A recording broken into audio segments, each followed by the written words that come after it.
Olá, estamos de volta para falar ainda sobre intervenção de terceiros. Estávamos falando sobre esse tema no bloco anterior, ficou faltando um pouquinho. As duas últimas intervenções de terceiros que o CPC trouxe. Então, na tela lá, nós vamos relembrar que houve uma mudança, o CPC de 73 falava de 5, assistência, denunciação da lide, chamamento ao processo, oposição, nomeação, autoria. Nós vimos no bloco anterior que essas duas, elas foram realocadas, não são mais consideradas intervenção de terceiros. E o CPC 2015, então, manteve aí assistência, denunciação da lide, chamamento ao processo, nós vimos essas três no bloco anterior, e ficou faltando incidente de desconsideração da personalidade jurídica e a figura do amicus curiae. Basicamente, você precisa saber o seguinte sobre esse tema. Nós estávamos vendo lá, veja só, o artigo 133 ele vai tratar do incidente, ele começa a falar do incidente. E basicamente, esse dispositivo, ele fala o seguinte, veja lá, o incidente de desconsideração da personalidade jurídica será instaurado a pedido da parte ou do Ministério Público quando lhe couber intervir no processo. Quero chamar a atenção de duas coisas aqui para você. Primeiro, o que é esse incidente de desconsideração da personalidade jurídica? Você vai estudar lá nas aulas de Direito Civil o Instituto da Desconsideração da Personalidade Jurídica. Imagina a seguinte hipótese. O autor entra com uma ação contra um réu, contra uma empresa cobrando uma dívida que a empresa tem por um serviço prestado. O juiz condena a empresa após todo o procedimento, começa a procurar bens da empresa, não acha bens da empresa e percebe que houve algumas fraudes, confusão patrimonial, que todo o patrimônio foi para o nome do sócio. É possível que o autor requeira a desconsideração da personalidade jurídica, em termos mais práticos e singelos, conseguir atingir o patrimônio do sócio, que não é parte, veja, a parte é a pessoa jurídica, o sócio ele é considerado terceiro. Então, quando o autor quer atingir o patrimônio do sócio, nos casos em que a lei civil ou outras leis estabelecem essa possibilidade, veja que é possível trazer para o processo esse sócio, que é um terceiro. Daí se falar em intervenção de terceiro. E o importante é que você saiba o seguinte, por ter natureza jurídica de ação, segundo a maior parte da doutrina, o incidente de desconsideração da personalidade jurídica deve ser requerido pelo autor ou pelo MP quando couber falar nos autos. Ele não pode ser instaurado de ofício pelo juiz.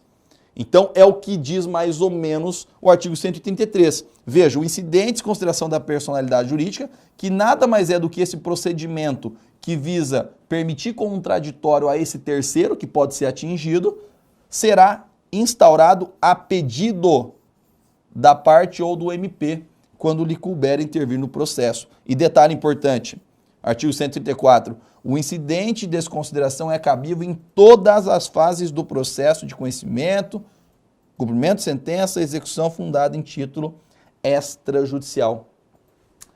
Veja, a qualquer momento do processo, seja no começo, no meio, quando já tiver transitado e julgado a sentença e estiver em fase de execução, tomou conhecimento de confusão patrimonial, de fraude que autorize a desconsideração, o autor, geralmente o credor, pode fazer o pedido, instaurar esse incidente, chamar para o processo esse sócio, esse terceiro, abrir contraditório para ele falar e aí sim viabilizar eventualmente que seja o patrimônio dele invadido. O legislador optou por trazer esse incidente de desconsideração da personalidade jurídica para dentro do capítulo das intervenções de terceiros. E a última modalidade que a gente precisa conhecer, e é de certa maneira uma novidade do CPC, não que o Instituto seja novo, mas o CPC ele generaliza a sua possibilidade, é a figura do amicus curiae, ou amigo da corte.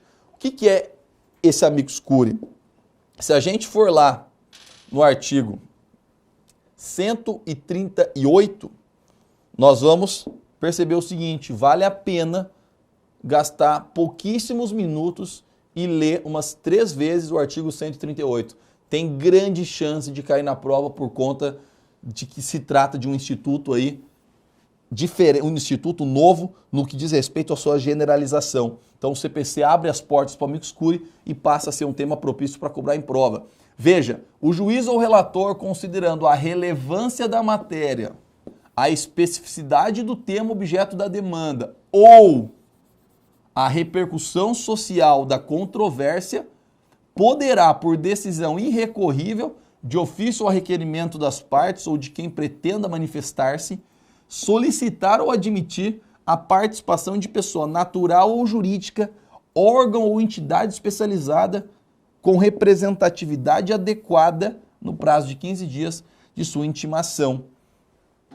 Veja, o amicus curiae nada mais é do que um sujeito que ajuda o juiz com elementos. Por exemplo, uma associação que tem conhecimento sobre uma questão de terras indígenas e tem um processo discutindo a questão das terras indígenas, e essa associação, embora não seja parte, ela quer intervir no processo para justamente trazer elementos e ajudar o juiz. Então essa figura do amicus curiae, que nós já tínhamos no controle concentrado de constitucionalidade, né, no âmbito da ação direta, da ação declaratória de constitucionalidade, nós já tínhamos a possibilidade dessa figura intervir no processo, o CPC generaliza e veja, pode ser pessoa física, pessoa natural, entidade especializada, enfim. O CPC abre as portas para que esse terceiro que quer contribuir com elementos entre no processo, mesmo sendo um processo em primeiro grau, um processo envolvendo A e B, e não apenas nesses processos envolvendo controle de constitucionalidade. E eu chamo a atenção para um dispositivo importantíssimo que tem sido já cobrado em prova, que é o parágrafo 1º desse 138. Veja, a intervenção de que trata o caput, ou seja, a intervenção do amicus curiae, correto? A intervenção do amicus curiae não implica alteração de competência, nem autoriza a interposição de recursos, ressalvado embargo de declaração e a hipótese do parágrafo 3º, que é decisão que julga o incidente de resolução de demanda repetitiva, que você vai estudar mais à frente aqui no nosso curso de processo civil. Não se esqueça dessa regra. Mesmo que entre no processo uma autarquia federal, a União, se for a título de amicus curiae, não altera competência. Cuidado, se a União entra como assistente, a Constituição vai dizer que altera a competência. Se o processo está correndo na Justiça Estadual, vai para a Federal. Agora, se a União entra como amicus curiae, por isso que tem que saber muito bem o que é amicus curiae, diz o Código que não altera a competência. Embora de duvidosa constitucionalidade, tendo em vista aí a zona cinzenta que é muitas vezes a distinção entre assistência e amicus curiae, fato é que esse dispositivo tem sido já cobrado nas provas. Para a gente ver se conseguimos entender o assunto, duas questões para a gente resolver. Vamos lá. Primeira, caiu na OAB recentemente. Antônia contratou os arquitetos Nivaldo e Amanda para realizar o projeto de reforma de seu apartamento. No contrato celebrado entre os três foi fixado o prazo de 30 dias para a prestação de serviços de arquitetura, o que não foi cumprido, embora tenha sido feito pagamento dos valores devido pelo contratante. Com o objetivo de rescindir o contrato celebrado e ser ressarcida do montante pago, Antônia procura um advogado, mas lhe informa que não gostaria de processar Amanda por serem amigas de infância. Sobre a hipótese apresentada, assinale a opção que indica o procedimento correto a ser adotado. Olha que interessante. Então, a Antônia, ela tem um contrato com Nivaldo e Amanda. Só que a Antônia não quer processar a Amanda. Mas o que ela quer? Ela quer rescindir o contrato. A pergunta é, antes de ler as alternativas, para a gente começar a pensar, Antônia pode promover uma ação apenas contra Nivaldo? Ou é caso de litisconsórcio necessário? Se for caso de litisconsórcio necessário, ou a Antônia demanda os dois, ou ela não vai poder demandar, mesmo que seja amiga. Então, vamos entender isso. A situação envolve a rescisão do contrato. É importante isso aqui, o objetivo de rescindir o contrato. Dá para rescindir para um e não rescindir para outro? Não. Então nós temos aqui Primeiro, uma hipótese de litisconsórcio unitário, correto? A decisão para rescindir vale para os dois. Por ser no polo passivo, a regra é que o litisconsórcio unitário, quando no polo passivo, ele também seja necessário. Se fosse no polo ativo, seria facultativo. Mas, por ser no polo passivo, é um litisconsórcio unitário, o juiz tem que julgar igual para todos, então, pela natureza da relação jurídica, ele é necessário. Vamos ver as assertivas agora. Procedimento correto. A. Será possível o ajuizamento da ação unicamente em fase de Nivaldo, na medida em que a hipótese tratada é de litisconsórcio simples? Não. Não é simples, é unitário, não dá para rescindir para um e não rescindir para outro. Não será possível, B, o ajuizamento da ação unicamente em fase de Nivaldo, uma vez que a hipótese tratada é de litisconsórcio necessário. Caso a ação não seja ajuizada em face de Amanda, o juiz deverá determinar que seja requerida a sua citação sob pena de extinção do processo. Perfeito. Litisconsórcio necessário. Tem que ser os dois. E se não for, tenta resolver, tenta emendar, tenta corrigir. Primazia do mérito, sob pena aí sim de extinção. E só para a gente finalizar, vejam aqui. Será possível o ajuizamento da ação unicamente em fase de Nivaldo? Já está errado. Não será possível o ajuizamento da ação unicamente em fase de Nivaldo, uma vez que a hipótese tratada é de litisconsórcio simples. Também está errado. Não será possível, é verdade, mas porque o litisconsórcio é necessário, não porque é simples. A sentença proferida contra o Nivaldo será ineficaz. Então, com isso a gente consegue resolver aqui questão B, uma questão não tão simples, que caiu recentemente na OAB e que a gente conseguiria aqui resolver.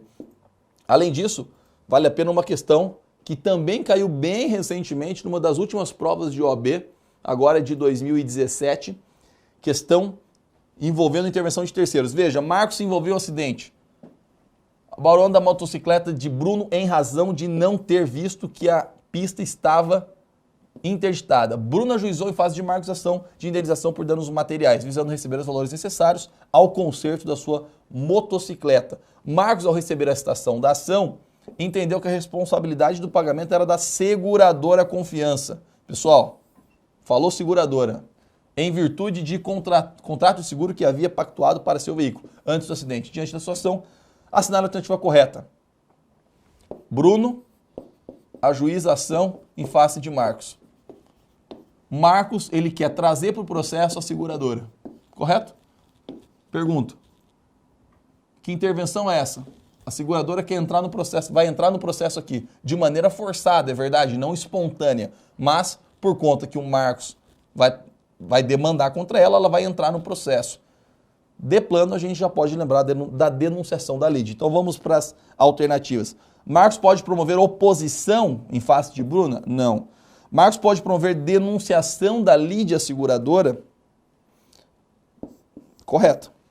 Marcos pode pedir a instauração de incidente de desconsideração? Não.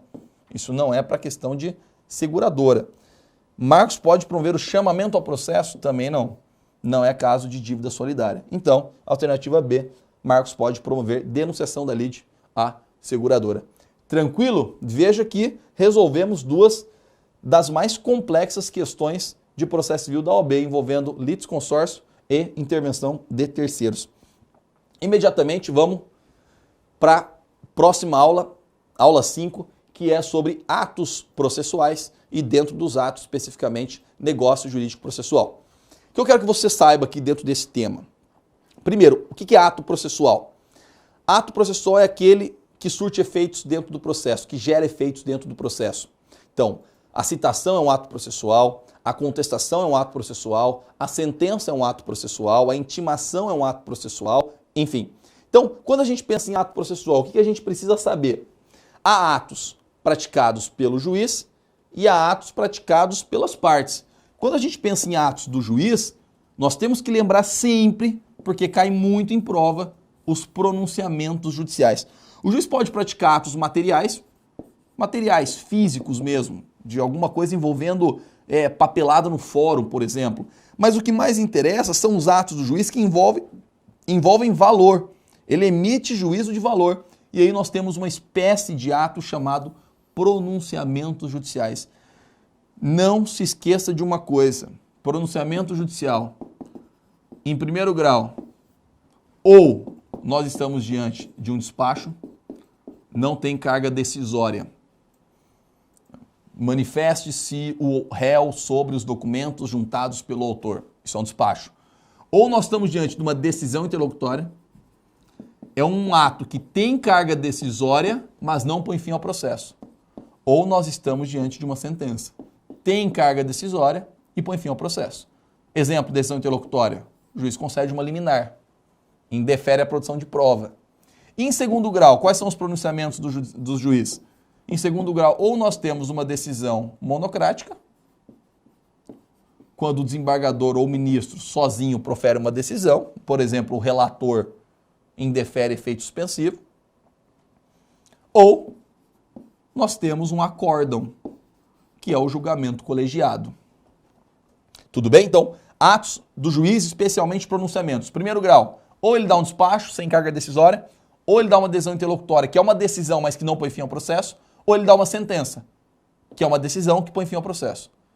Segundo grau, no âmbito dos tribunais, por exemplo, Tribunal de Justiça, ou nós vamos ter uma decisão monocrática, o relator sozinho faz alguma coisa, por exemplo, indefere um pedido de efeito suspensivo, ou nós vamos ter um acórdão, que é o julgamento colegiado. É quando o desembargador A, B e C julgam uma apelação, por exemplo, e proferem um julgamento de maneira colegiada. Então, não se esqueça dos atos processuais, especialmente atos do juiz, e dentro de atos do juiz, pronunciamentos judiciais. Você vai voltar a estudar isso com mais ênfase lá na parte recursal, quando você estudar apelação, agravo, vai ter que ser retomada essa questão de qual ato judicial você está diante. Além disso, dentro do tema atos processuais, vale a pena conhecer dois atos importantíssimos, que são a citação e a intimação. O que é citação? Quando a gente fala que o réu vai ser citado, o réu foi citado. Citação é o ato que consiste em trazer alguém para dentro do processo, réu ou interessado, para que possa se manifestar. Então, é o ato processual, o próprio Código de Processo Civil faz questão de conceituar. Veja lá, citação, artigo 238, é o ato pelo qual são convocados o réu, executado ou interessado para integrar a relação processual. Não se esqueçam disso, integrar a relação processual. E o 269, ele vai falar da intimação. Volta e meia é cobrada a distinção entre um e outro. Intimação é o ato pelo qual se dá ciência a alguém dos atos e dos termos do processo. Por exemplo, eu intimo o réu e o autor que foi designado a uma audiência. Agora, eu cito o réu de que houve propositura de uma ação contra ele. Então, não se esqueça da diferença entre citação e intimação. A própria leitura do código, esses dois dispositivos, ajuda a resolver vários problemas envolvendo a distinção entre citação e intimação. Além disso, vimos lá então os pronunciamentos judiciais do juiz, os pronunciamentos judiciais, portanto, vimos a diferença entre citação e intimação dentro daquilo que tem de mais importante do tema atos processuais.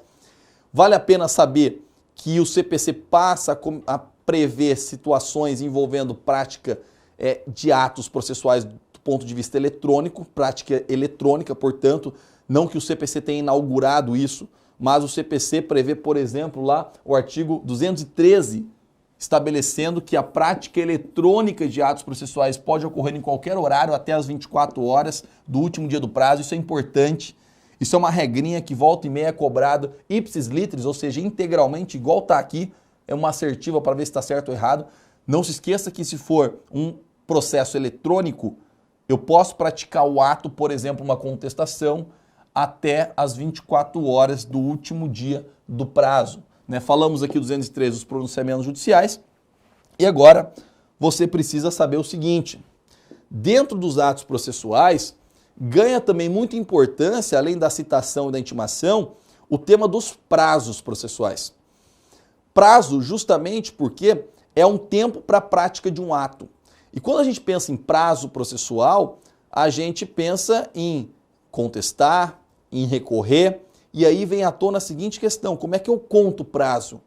Para você que está prestando OAB, em breve vira advogado, como é que se conta prazo? Ou para você que vai prestar uma prova envolvendo processo civil e vai cair prazos, é imprescindível saber o seguinte: o CPC de 2015 trouxe uma regra nova a respeito de contagem dos prazos.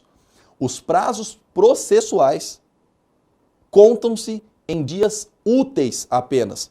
Prazos processuais estabelecidos em dias. Então, a partir do CPC de 2015, não se conta mais sábado e domingo, nem se o sábado, domingo ou feriado estiverem no meio, no curso do prazo. Veja o que diz o artigo 219, importantíssimo. Na contagem de prazo em dias, se for prazo em mês ou em ano, não se aplica a regra. Estabelecido por lei ou pelo juiz, computar-se-ão somente os dias úteis. E aí, o disposto nesse artigo aplica-se somente aos prazos processuais. Então, prazo processual estabelecido em dia. Se for um prazo, por exemplo, para você impetrar mandado de segurança, eu tenho 120 dias para entrar com mandado de segurança. Conto em dias úteis ou não?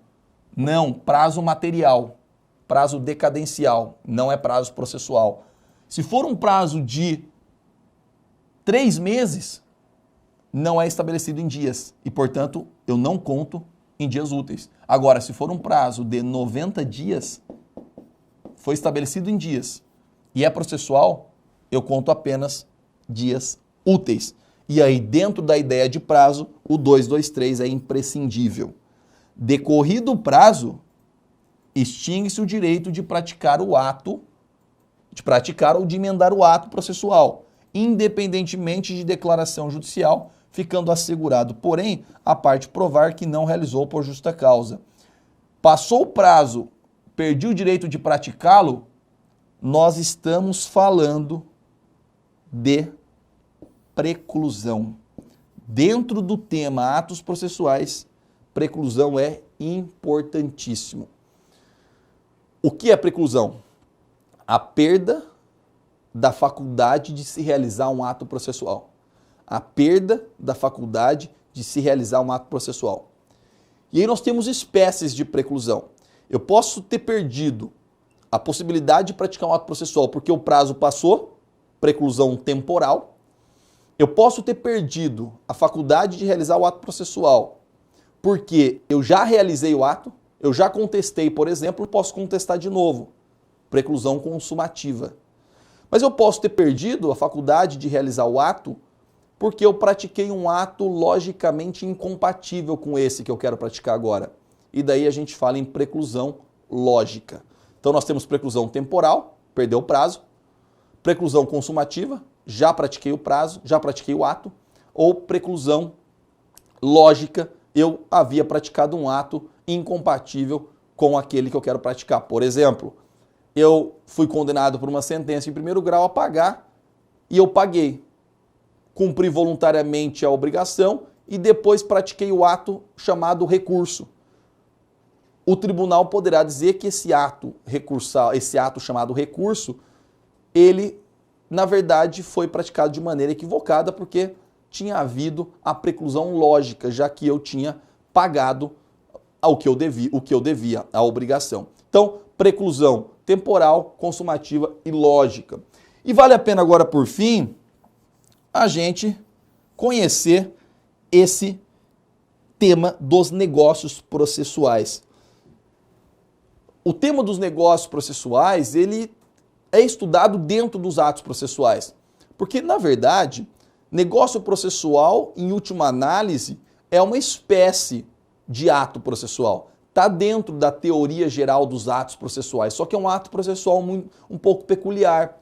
A gente sempre ouviu falar em negócio jurídico envolvendo direito material. Eu posso, por exemplo, celebrar com o Bruno um contrato de compra e venda, estabelecer com ele cláusulas de valor, momento da entrega, parcelamento, etc. O que a gente não está muito acostumado e que o CPC de 2015 veio trazer a possibilidade é as partes celebrarem um negócio não sobre direito material, compra e venda, doação, mas um negócio jurídico envolvendo processo. um negócio jurídico processual. Eu posso, por exemplo, celebrar um contrato com o Bruno em que a gente estabelece a cláusula de eleição de foro. Veja que curioso. Isso sempre foi permitido. Portanto, o CPC de 73, embora de maneira tímida, já trazia um ou outro exemplo de negócio jurídico processual, que é a cláusula de eleição de foro, um negócio sobre competência. O que o CPC de 2015 faz que você precisa conhecer? Não que ele tenha inovado e trazido pela primeira vez a possibilidade de negócio jurídico de acordo sobre processo, mas o que o CPC faz é generalizar a possibilidade de negócios jurídicos sobre processo. Não mais restrito apenas à eleição de foro, ou seja, não mais restrito apenas a um negócio sobre competência, mas também negócio sobre qualquer direito, ônus, poder processual. Por exemplo, eu posso negociar com a parte que em eventual ação judicial decorrente do contrato, além do processo ir para a Dracena para ser julgado, nenhuma das partes vai recorrer. Por exemplo, um pacto de não recorrer. Autor e réu celebram um acordo de que a sentença de primeiro grau será suficiente, que eles vão se contentar com a sentença de primeiro grau e que não haverá a possibilidade de recurso. Seria um negócio jurídico sobre processo, sobre direitos, ônus, poderes processuais. E para isso nós precisamos conhecer o que diz o artigo 190 do CPC. Veja, esse artigo também, aliado ao 191, é fundamental para que você vá bem numa prova de processo civil. Hoje, o tema da moda, um dos temas da moda é negócio processual. E o negócio processual vem tratado nesses dois artigos basicamente. Então, vale a pena gastar alguns minutos e ler 2 artigos apenas para eventualmente resolver uma ou 2 questões numa prova de processo civil que provavelmente vai cair. Veja o artigo 190. Versando o processo sobre direitos que admitam autocomposição, não é qualquer um. É lícito às partes plenamente capazes estipular mudanças no procedimento, inverter, por exemplo, a fase probatória, para ajustá-lo às especificidades da causa e convencionar, acordar sobre os seus ônus, poderes, faculdades e deveres processuais antes ou durante o processo. Parágrafo único.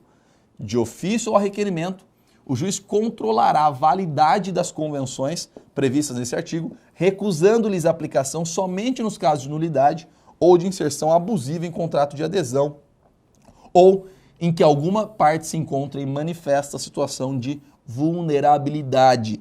Por conta disso, há na doutrina quem entenda que não é possível negócio processual em contrato de consumo, celebrado por consumidor, por exemplo. Isso não é pacífico, há quem admita, mas há na doutrina posicionamento nesse sentido. Por exemplo, o professor Flávio Tartucci, ele não admite negócio processual envolvendo o consumidor. E o 191 complementa com um negócio específico, que é o calendário processual. Exemplo de negócio jurídico. De comum acordo, o juiz e as partes podem fixar calendário para a prática dos atos processuais, quando for o caso. Detalhe, o calendário vincula as partes e o juiz, e os prazos nele previstos somente serão modificados em casos excepcionais devidamente justificados.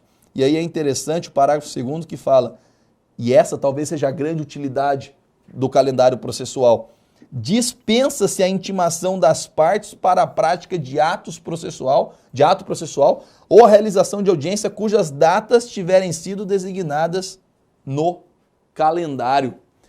Veja, para finalizar, dentro dos atos processuais, portanto, nós temos uma categoria específica e interessante que é um negócio processual. O CPC de 2015 abriu as portas para a possibilidade de negócio processual. E qual é a grande utilidade? O artigo 191 mostra uma delas. Se for um negócio processual do tipo calendário processual, nós dispensamos intimações para a prática daqueles atos que foram previstos em calendário processual. Então, a dica é, leia os artigos 190, 191 do CPC, que é um tema muito propício para cair em prova daqui para frente. Então, para finalizar, vamos resolver uma questão sobre atos processuais. Veja lá, Caiu recentemente em concurso. Sobre a disciplina dos atos processuais no Código de Processo Civil de 2015, assinale a alternativa correta. Veja se você conseguiria resolver essa questão com base no que nós falamos aqui.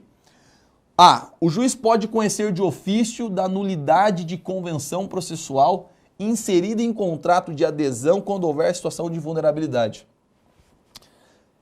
B. Intimação é o ato pelo qual se chama a juízo o réu ou o interessado a fim de integrar a relação processual. Aqui o erro é evidente, correto? Na verdade, aqui é a citação. Está errado. C. A distinção entre sentença e decisão interlocutória é de conteúdo material, sendo irrelevante o momento e a situação processual em que o ato foi praticado e seus efeitos para o processo, o andamento do processo. Errado. Quanto ao conteúdo, há semelhança entre decisão interlocutória e sentença. Ambas decidem, ambas podem causar prejuízo. A diferença é muito mais de momento do que de conteúdo. Aquela que é proferida no final do processo e põe fim é sentença. O que é proferido no meio e não põe fim é decisão interlocutória. Então está errado dizer que a distinção entre sentença e decisão interlocutória é de conteúdo, sendo irrelevante o momento. Pelo contrário, o momento é relevantíssimo para saber se é uma ou se é outra. D. Toda decisão oriunda dos tribunais é considerada pelo Código de Processo Civil como um acórdão. Errado. Nós temos a possibilidade de decisão monocrática, que é uma decisão proferida no âmbito dos tribunais apenas por um. E aí, claro, A.